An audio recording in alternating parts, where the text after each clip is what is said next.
Howdy, y'all. In this video, we're going to go over the standard anti-abortion and pro-choice arguments that you find in the readings of Part 4, Section 2. All right, so to start with is the innocent human argument. So this is the argument against abortion that you hear fairly often. The way that the argument runs is that a fetus is an innocent human being. So that's a premise. The other premise is that it's wrong to kill an innocent human being. Therefore, it's wrong to kill a fetus. So the argument is valid, and thus the only way for it to be unsound is for one or both of these premises to be false. So as I mentioned, this is the standard sort of anti-abortion argument. This is the argument that you see in the Pope John Paul reading, and it is mentioned by Marquis as well as being sort of the standard anti-abortion argument that you hear. But despite it being sort of the standard argument, it does have a number of problems, and including problems that Marquis, who is himself anti-abortion, uh, problems that he thinks can't be sort of surmounted, which is why Marquis chooses a different way of arguing that, at least for most abortions, that they're seriously immoral. But anyway, the problems that you have to sort of think about are equivocation and question begging, which lead to Marquis's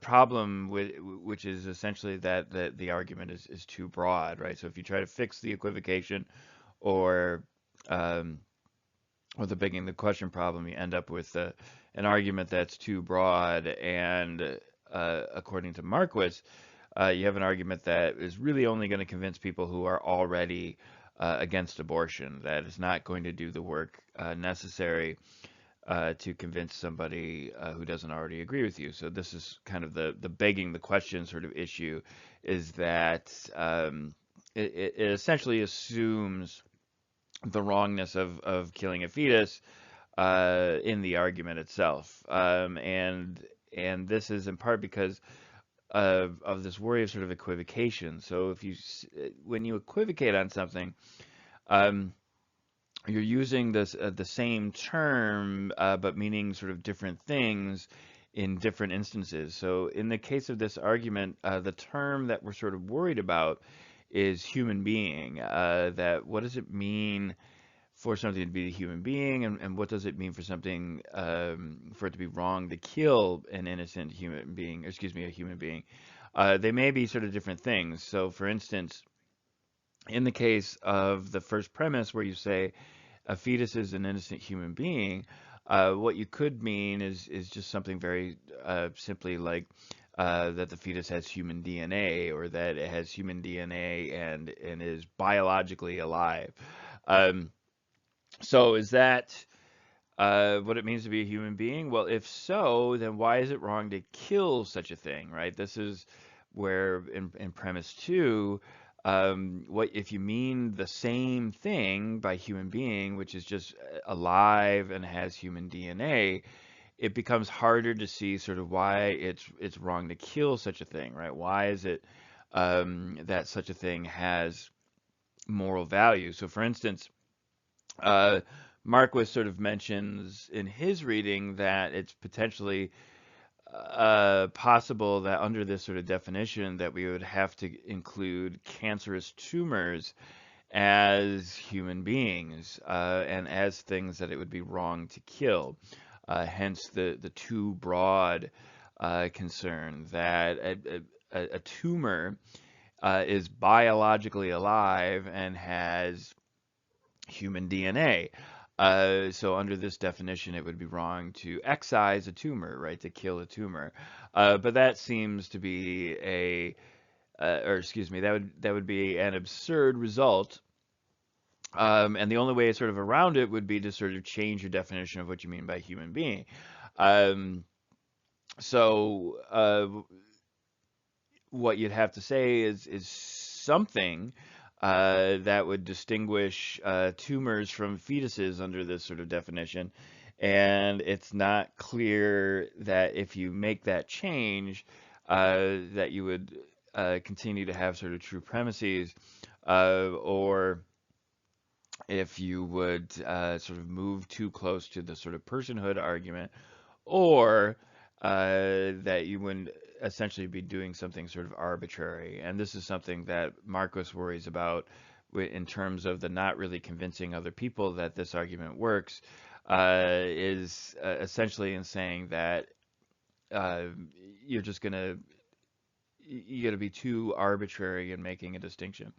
Um, so again, it may be sort of a convincing argument for some, but Marquis worries that it's only going to convince people who already um, believe the conclusion, people who already think that it's wrong to kill a fetus.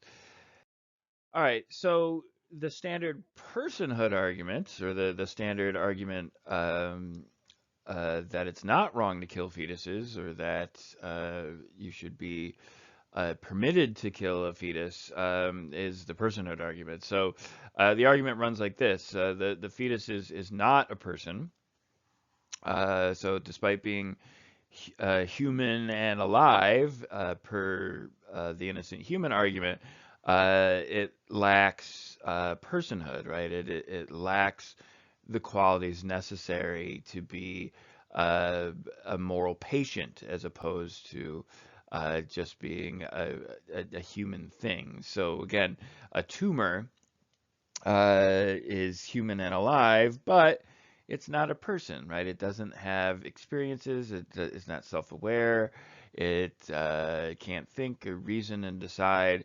It lacks all the things that Marianne Warren is talking about in terms of her list of things that you need to have in order to be a person. You need to have at least some of those things on her list of 5 things in order to be a person. And a tumor lacks those things, and so do fetuses, or at least fetuses sort of early on in the pregnancy, when most people are getting abortions. So a fetus is not a person, is the first premise, and the second premise is it's only wrong to kill persons. Therefore, it's not wrong to kill a fetus. So this is Warren's argument, more or less, is sort of the standard pro-choice argument, and it is the argument that uh, Marquis discusses, as well as being kind of similar to the innocent human argument, but on the opposite side. So the standard the standard anti-abortion argument, he criticized for being sort of question begging and being sort of too broad.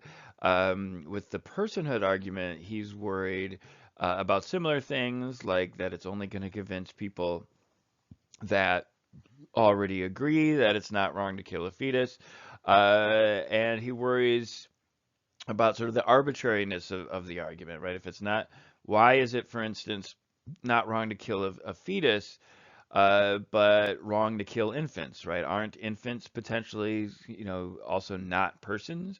And if it would turn out that they're not persons, would it be okay to kill them, thus opening the door to infanticide?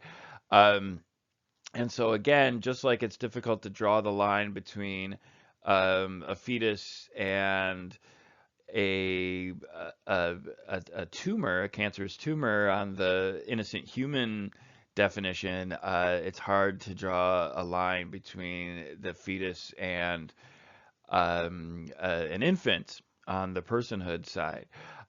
So as a result,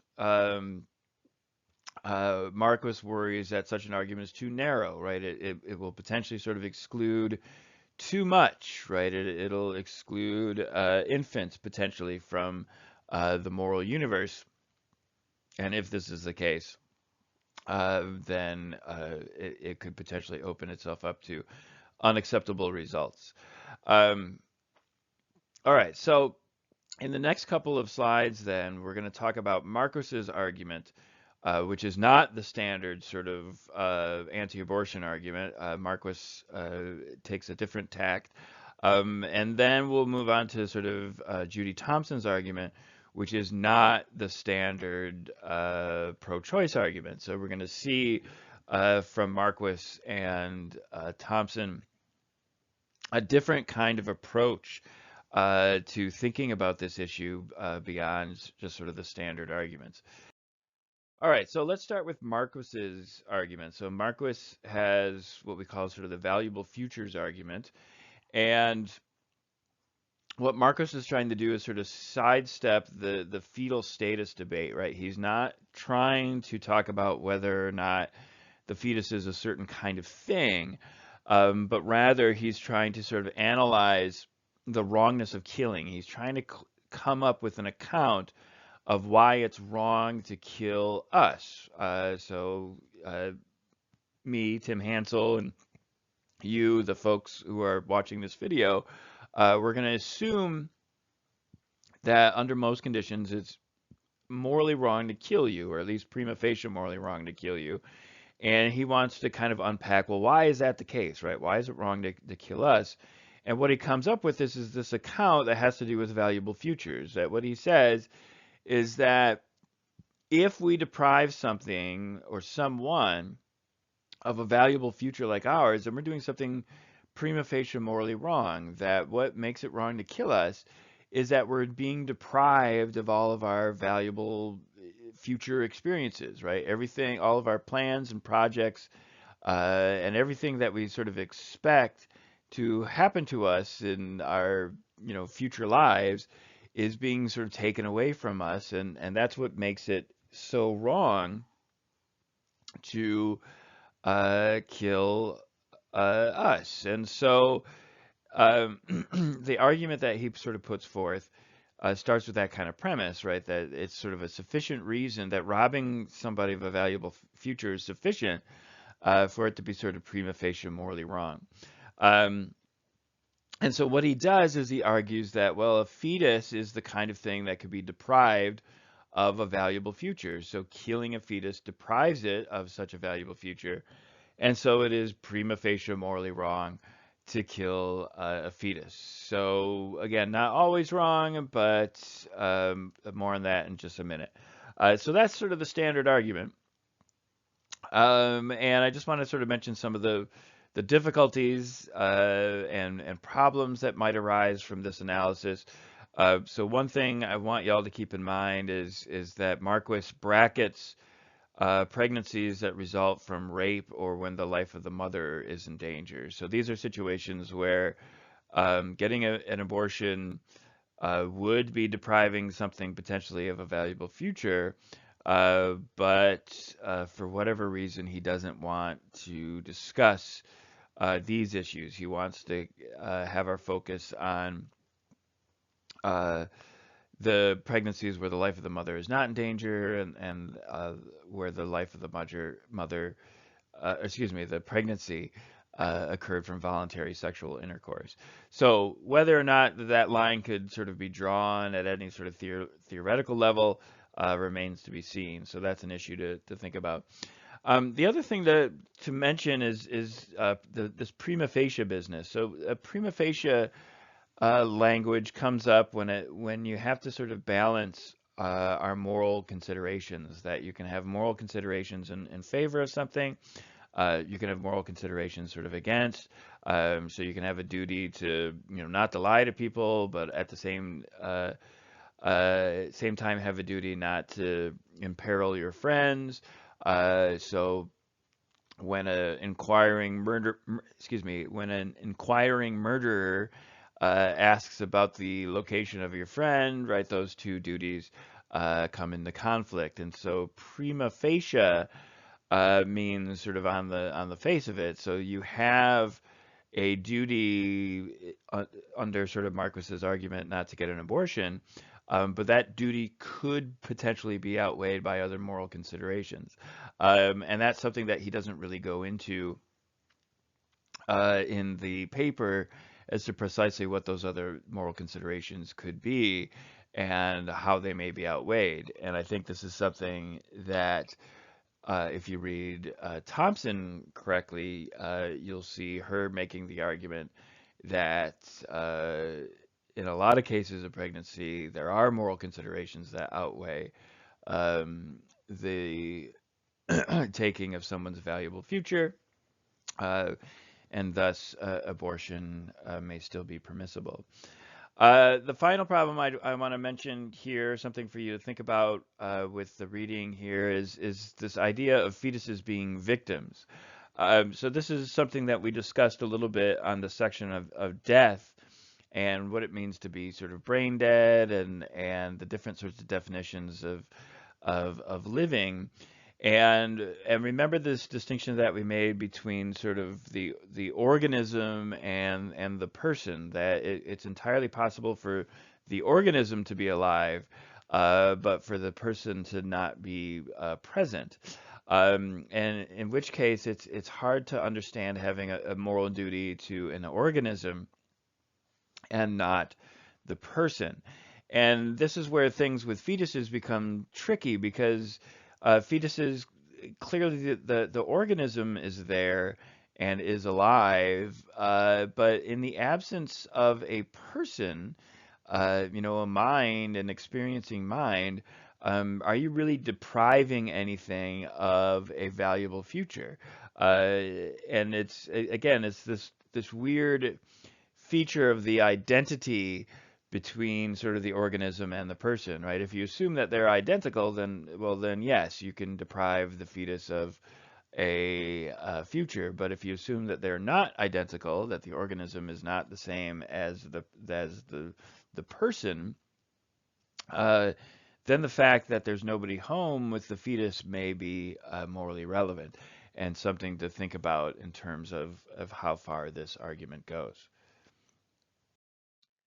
All right. Well, despite those problems, when we talk about Thompson, Thompson assumes, for the sake of argument, despite her belief, to the contrary, that Marquis and or John Paul II are actually correct, and that the fetus is a person, or the fetus is the kind of thing that you can deprive of a valuable future, such that it's prima facie morally wrong to kill them. But interestingly, her argument states that despite this assumption, despite thinking of the fetus as a person, or thinking along the lines of Marquis, which in terms of a serious prima facie moral wrong, it is at least in some cases permissible to get an abortion. So her analysis starts with this kind of famous violinist case where she discusses this hypothetical situation where you get attached against your will to another human being, and getting detached from such a being will result in this person's death. So the Society for Music Lovers has attached you, has kidnapped you and attached you to this violinist, and the only way for the violinist to stay alive is for you to stay attached to them for a long period of time. So for like a year or 9 months, and so if you get detached at any point in between, the violinist will most likely die. So what Thompson is trying to say here is that, well, despite the fact that detaching from the violinist would result in the violinist's death, you are within your rights. It is at least permissible to get detached from him. It would be nice if you stayed attached. It would be a nice thing for you to do. But if you don't want to, it's within your sort of moral rights. So her argument kind of runs like this: that the reason why it's okay to get detached, why it's permissible to get detached, is because the violinist has no claim on the use of your body. That this is sort of a special situation that what's keeping the violinist alive is the use of your body. And you can only sort of be required to give somebody the use of your body if it's sort of through consent, that people just don't get to use your body. So, for instance, if uh, you have a kidney that I need, and you're the only match in existence for a kidney that would sort of keep me alive. I don't get to just have it, right? Just because I'll die without it, I don't have sort of an automatic claim on the use of your body. So you don't have to give me your kidney. It would be nice if you gave me your kidney, but you don't have to do it. And so if you don't give it to me and I die as a result, you haven't done something sort of unjust to me, right? You haven't done something, you haven't deprived me of something that I have sort of a claim to. And so this is kind of Thompson's argument that killing somebody by depriving them of the use of your own body is unjust only if there was some pre-existing claim to the use of your body, right? So it would be unjust only if you had made a promise or signed a contract or, given, or if I had given you money and we had made some sort of agreement. Um, but assuming that we hadn't done those things, that I don't have a claim to the use of your body, and so again, depriving me of it is not unjust. And so this is what's going on, she thinks, in the violinist case, and what's going on in pregnancies that result from a rape. That when you're impregnated against your will, the fetus that grows inside, despite being innocent of all wrongdoing, nevertheless doesn't have a claim to the use of your body. And so if you deprive the fetus of your body via an abortion, you're not doing something unjust to it. You're not involved in an unjust killing. And I'm focusing here on this unjustness here because it's potentially possible to be wrong for some other reason, despite it being not unjust. And this gets us to some of the problems. So just in terms of claims, one thing to think about is that well, what about cases that aren't rape, right? What about situations um, where the pregnancy results through some sort of voluntary, consensual sort of activity? Does such an act result in a claim of the use of your body? Now, this is something that Thompson discusses in the paper and that you should sort of read more carefully.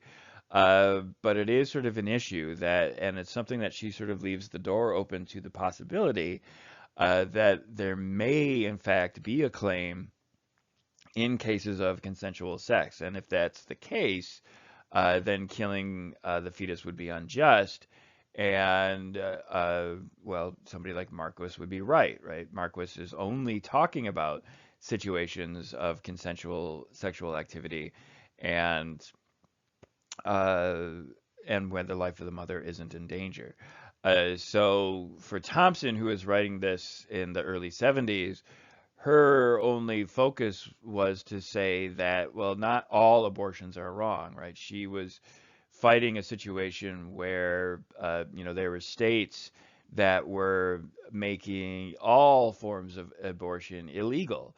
And she's primarily concerned with situations, as she mentions in the paper, where, for instance, a 14-year-old who's been raped by her father can't get an abortion because again we're not sort of distinguishing between different kinds of abortions. So Thompson not really concerned with cases of consensual sex, so it's unclear um, precisely what to say about the claims of the use of one's body and being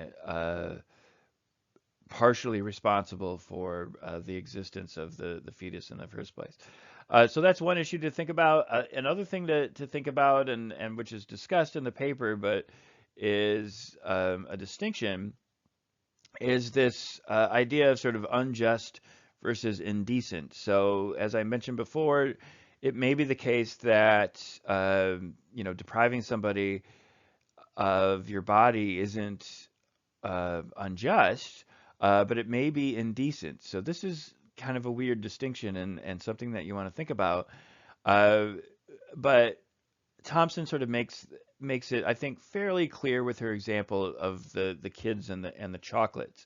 Um, so she says, well, imagine, you have two brothers who are both gifted a box of chocolate, and the older brother decides not to share with the younger brother.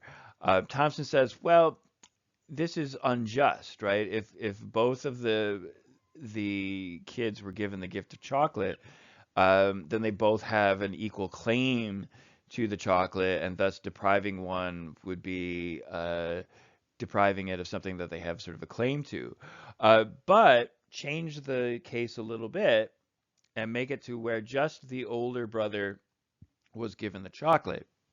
Now, the older brother, excuse me, the younger brother doesn't have a claim to the chocolate, but Thompson argues that it's sort of indecent for the older brother not to share, that it would be nice of the brother to share. And importantly, there's not much of a sacrifice on the older brother's part to, being nice to the younger brother. That despite there being sort of no real claim, it would still be sort of the least that the older brother could do would be to share the chocolates a little bit. And so Thompson wants to sort of make this point because it's possible that in some cases, right, giving somebody the use of your body is really not that big of a deal. So, for instance, if all you need is somebody to come over and touch your head in order to, cure you of some terminal disease, well, then, yeah, they don't have sort of excuse me, you don't have a claim on their body, but them just kind of refusing to touch you, like just take that minimal uh, sacrifice on their part is pretty indecent. And so they probably should, right? They probably have sort of a moral duty to do that, even though there isn't a claim. And similarly, we can imagine a violinist case where, you wake up and you've been attached to this violinist, and you don't have to stay attached for an hour, but excuse me, you don't have to stay attached for a year, but maybe you only have to stay attached for an hour. And in that case, it's not that much of a sacrifice to stay attached to them. So again, they don't have a claim, but it's not that big of a deal. Um, so what's the difference then between this and pregnancy? Well, Thompson's kind of point is well, forcing somebody to be pregnant and taking a pregnancy sort of entirely to term is a big ask, right? It's not like, it's not like you're wanting somebody to touch your head, right? Or somebody wants you to touch their head or just stay attached for an hour. It's a long time and it's a risk. Being pregnant raises the likelihood that you're going to die. It doesn't raise it a lot, but sort of enough to be sort of risky. And it's inconvenient and it, lasts a long time. So it's hard to make the claim that sort of uh, that pregnancy is at least taking a full pregnancy to term is the least that somebody could do. However, she does kind of give a case where it might actually sort of be indecent not to carry the child to term. So she gives an example of somebody whose only reason for getting an abortion is because the due date is the due date interferes with some travel plans. So the person wants to go on a cruise, and but she has to have this baby, and so she's gonna have an abortion just so it doesn't interfere with her travel plans. So Thompson says, well, that's indecent, right? So even though the child may not have a claim to the use of one's body, but if the only reason you're doing this is to avoid this mild inconvenience, then you're being kind of a shitty person. Uh, so so that's something to sort of bear in mind that not having a claim isn't uh, uh, sufficient for something being morally okay. That it may be um, it may be the case that it could still be wrong because it's indecent. Okay, so one other thing to mention about problems is something that Marquis sort of notes, and notes that it might get her in trouble. But she does say that, you know, what you have a right to under this definition is to detach and not to secure the death of something. So if you can detach from the violinist without killing him, well, that's clearly what you ought to do. And similarly, if you can detach from the fetus without killing it, well, then that's what you would have to do. That under this assumption that the fetus is a person, or that it's, you know, you'd be robbing it of a valuable future experiences, um, then you have this right and not the other. And so, with sufficient technological advancement, then it may be the case that what you have to do is detach instead of kill. And so, again, just sort of the limits of these arguments. So hopefully this makes a little bit more sense. So this is sort of more or less the arguments, the broad strokes arguments that you see in all four of these readings. And when we get together to discuss more, we can maybe get a little bit more into the details. All right, well, that's it for now. Take it easy.